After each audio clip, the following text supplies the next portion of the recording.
true that focusing on a single idea for a long time can be very frustrating. I've often spent days focusing on a thought trying to develop, only to find that I could not improve that idea. But sometimes my perseverance and focused thinking pays off. That brings me great joy. And when focusing is at its best, not only does the idea come, but so do I. All right, okay. Great. All right, let's go ahead and give 2 claps to Seth. 2 claps, 2 claps. One more time. 2 claps, 2 claps. All right, thank you, Seth.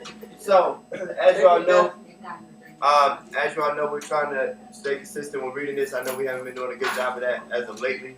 All right, but I do want to make sure that we are constantly reading from the book because I feel like it's a lot of great information in here, and a lot of you all do like to listen to the information that comes from the book. So we'll keep up with that. All right. So today is our the last objective. We're going to cover the last objective for the unit, which is basically on soil. All right. Now, why do you think we need to learn about soil? What's the importance of learning about soil? Who can explain why? Soil helps things grow. We need to eat. We need to use. It's a resource. All right. Let's have one person answer, please. Let me have one hand. Let me see one hand. One hand. One hand. Seth. Okay.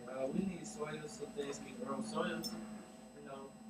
Soil has nutrients and stuff needed for plants. Okay, so soil has nutrients, and we know that those nutrients are what allows those trees and flowers to grow. All right, and those trees and flowers that are growing can keep us alive through the use of the carbon cycle. All right, so those plants are giving us the oxygen that we need, and we're giving those plants the carbon dioxide that we need. So that's one point.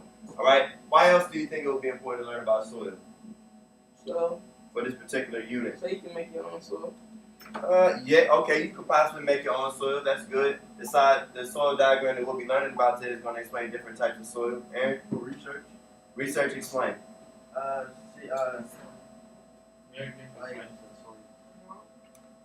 do you think research can benefit us?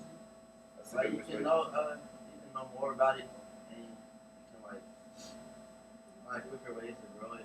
There we go. All right, let's say you're a botanist, and your sole responsibility is to determine which soil is going to help the corn grow the fastest so that we have enough corn for the new season.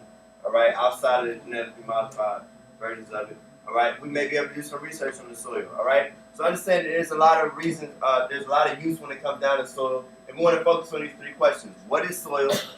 What is it made of? And what's in it? All right, so basically, what is it composed of? And as we go along, you all can go ahead and open up your laptops now. We're going to continue to take notes as we move on. All right, so, all right, you're just going to fill in the blanks. The blanks are already underlined in the PowerPoint slide, so you all should be able to see that. We should take about 5 minutes, probably about 10 minutes for notes, and then after the 10 minutes of notes, we'll go ahead and do the individual guided practice. All right, so as the rocks are broken down by a process called weathering, which we've already learned about, what's the difference between weathering and erosion? Can somebody explain that to me really quickly? Let me see a hand. And somebody that I'm not used to calling on. DeMarcus.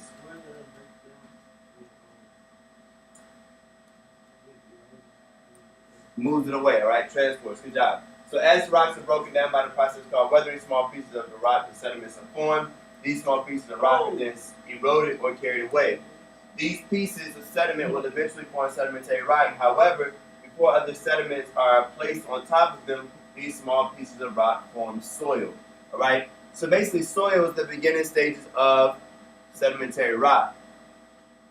The beginning stages of sedimentary rock. Those sediments that don't actually become sedimentary rock remain at the top of the surface in the form of soil.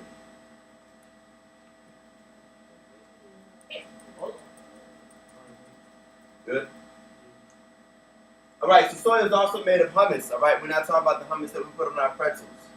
All right, this is the humus that we're discussing is dead plants and animals. All right, and we know that the humus that you eat, all right, is not composed of dead plants and animals. All right, but it's composed of humus, minerals, air, and water.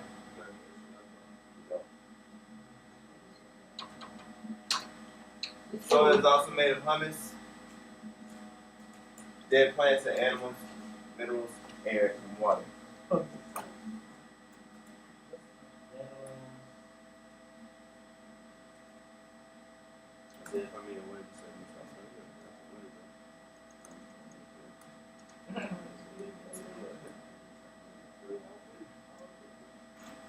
go ahead and move on. And humus, mineral, air, and water. Who's supposed to do that big old box on the box? We're going to discuss that. All right. So there are 12 types of soil, depending on how much of the soil is made of the minerals, the humus, and the air and water. All right. And the only way we determine that is we make great use of this soil diagram. All right. So the soil diagram basically just gives us an idea of what the 12 types of soil are and what they are composed of. And you read this chart in a specific way, which we're going to explain, which I will be explaining in a few minutes. Oh, you can take it. I don't know what's wrong. It's only 4. They're not working. I don't know. Those just the ones who did. Yeah, so we had extra. I thought you already taking it on this one right here. All right. Let's go into a little bit more depth. All right. The main three components of the soil that we want to discuss are the clay, the sand, and the silt. All right.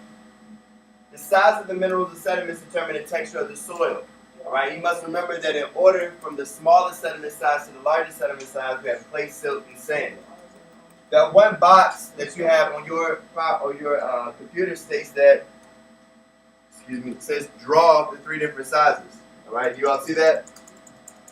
My recommendation is that you go up to the design, this is the design column, or insert, try insert. Shapes, and then just add 3 different size circles in those individual boxes. So maybe a small circle in clay, a medium circle in silt, and then one that's a little bit larger in sand. And you're going to do that by going up to insert, shapes, and then just select a shape of your choice. It could be a small circle. All right. So you said clay make it big? Clay is small. It goes from clay to the smallest, silt, medium. Hardest. Well, y'all be putting underscores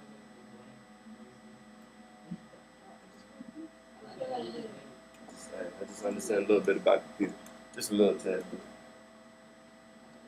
Alright, so add your circles, please. They don't have to be perfect circles. You can use rectangles if you need. But the whole purpose is that you understand that from sediment size, clay has the smallest sediment size, silt has the medium, and then sand has the thickest. Alright, go to shapes, insert at the top, shapes. And then add circles. Let me give y'all about 1 more minute to do that, please. Excuse me. Clay is the smallest. Look on the board. That's the smallest sediment size. Right? Good. Once again, I know some of us don't like taking notes online, but in every single career or college that you plan on entering after you graduate, you're going to have to use a what? Computer. All right? They use it in every single class, and most college graduates, that's all they walk around with is simply a computer. And a lot of those professors may say, just go online to access this, go online to access this, go online to access discussions and things of that sort. So please realize that what you're doing now is preparing for college and your career. Everybody good? All right, let's go ahead and move on.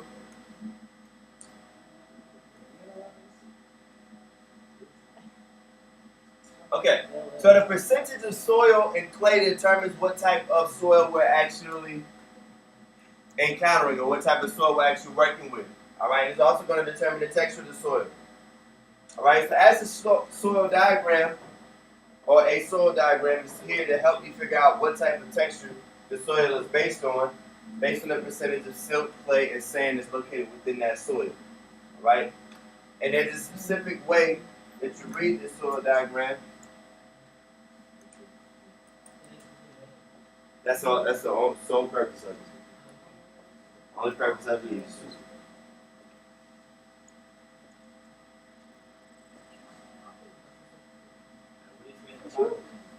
A soil diagram will help us figure out what the texture of the soil is based on the percentage of silt, sand, and clay in the soil.